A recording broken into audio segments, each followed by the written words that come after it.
이 장에서 소개할 몽테스키웨의 법의 정신은 루소의 사회계약론보다 14년 전에 출간되었다. 따라서 루소를 포함한 계몽주의 사상가들이 모두 읽고 영향을 받았을 것이다.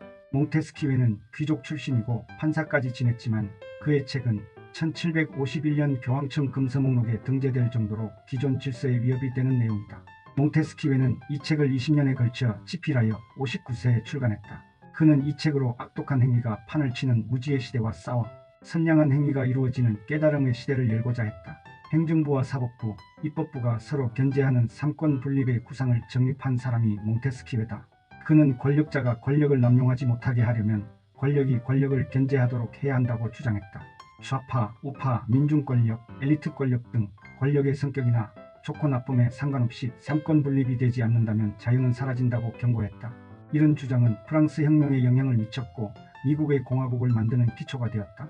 몽테스키웨는 법률가였고 보르도 고등법원 평정관의 직위를 세습했지만 전문 법관에 대해서는 비판적이었다. 인민의 재판관은 법의 문구를 선언하는 입에 불과하다면서 법관 역할 축소를 주장했다. 이런 맥락에서 그는 시민 참여 재판을 강조한다. 그는 시민 가운데 선출된 사람들이 연중 어느 기간 동안 법정을 만들어 재판해야 한다고 주장했다. 근대 시민혁명에 성공한 나라에는 시민의 재판 참여가 제도적으로 정착되어 있다. 유무죄를 배심원이 판단하는 영미식 배심 재판이나 배심원과 판사가 같이 유무죄를 판단하는 독일식 참심 재판 등 유형은 다양하지만 시민의 재판 참여는 근대 민주주의의 핵심이다. 이는 법관 독재를 막고 재판의 민주적 정당성과 시민 신뢰를 얻는 방안이다. 우리나라는 노무현 정부에서 배심제가 도입되었지만 배심원의 판결은 참고 사항일 뿐이며 법관의 판결에 대한 구속력이 없다. 게다가 배심 재판 비율도 전체 형사사건의 0.1%에 불과할 정도로 낮다. 이는 사법부가 입법부나 행정부에 비해 민주적 통제가 되지 않는다는 증거다. 많은 정치학자와 법학자들은 배심 재판을 민주주의 학교라고 부른다.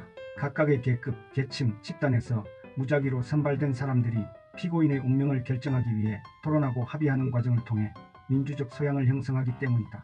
게다가 배심 재판은 판사의 정관 예우가 들어설 여지도 차단한다. 몽테스키웨는 피고인이 법관을 제척 또는 기피할 수 있어야 하며 재판관은 피고와 사회적 신분적으로 동등한 사람이어야 한다고 했다.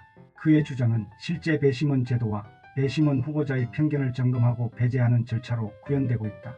하지만 우리나라는 법관의 제척 기피 신청이 받아들여지는 경우가 드물고 국민참여 재판도 거의 시행되지 않으므로 사법부에 대한 신뢰도가 낮을 수밖에 없다. 몽테스키웨는 입법부의 과제를 세 가지로 제시했다.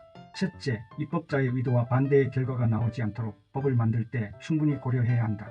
둘째, 법의 문체는 간단하고 쉬워야 한다. 셋째, 법의 말은 명확하여 해석을 둘러싼 분쟁이 일어나지 않도록 해야 한다.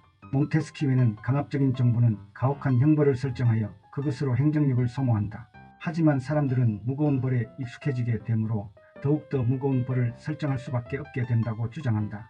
그러면서 그는 죄와 벌의 균형을 강조했다. 그래야 피고인은 승복하게 되고 시민들의 정의감에도 부합한다는 것이다. 몽테스키웨가 주장한 풍토론은 삼권 분립론만큼이나 독자적이다. 이 주장은 법도 각 나라의 풍토, 기후, 습속, 생활 양식 등에 맞아야 한다는 말이다. 그는 법과 풍속을 구분하면서 법을 통해 생활 양식을 바꾸려는 시도를 하지 말라고 충고한다. 우리의 사례를 찾는다면 장발 단속이나 여성의 치마 길이 통제, 가정의례 준칙, 가정의례에 관한 법률 등이 그에 해당할 것이다. 몽테스키웨는 투표의 중요성을 역설한다. 그는 인민은 투표를 통해 주권을 행사하고 투표에 의해 선출된 대표자에 복종한다는 대의민주주의의 요체를 주장했다. 또한 주권을 행사하는 데 있어 인민은 재산이나 학력, 전문성을 불문하고 유능한 사람을 판별할 능력이 있다고 믿었다. 몽테스키웨도 선거 방법으로 루소처럼 추첨에 의한 투표를 민주 정체의 특징이라고 했다. 또한 추천민주주의를 강조하면서도 보완책으로 뽑힌 자에 대한 재판관의 심사와 부적합한 경우에는 탄핵을 주장했다. 몽테스키웨는 정당 간 경쟁의 부작용 우려에 대해 오히려 당쟁이 없어졌을 때 불행이 시작된다고 주장했다.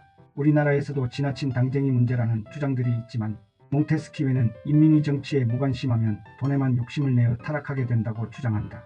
그는 이 정치 투쟁을 현실로 인정하고 이를 조정하기 위한 정치와 법을 만들어 운영해야 한다고 판단했다.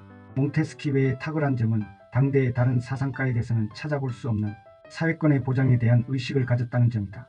현대 복지국가 또는 사회국가의 개념을 주장한 것이다. 그리고 몽테스키웨는 공화국의 특성을 평등에 대한 사랑으로 갈파했다. 그가 주장하는 평등이란 지배자를 갖지 않는 것이 아니라 동등한 인간으로서의 지도자를 갖는 것이라고 했다.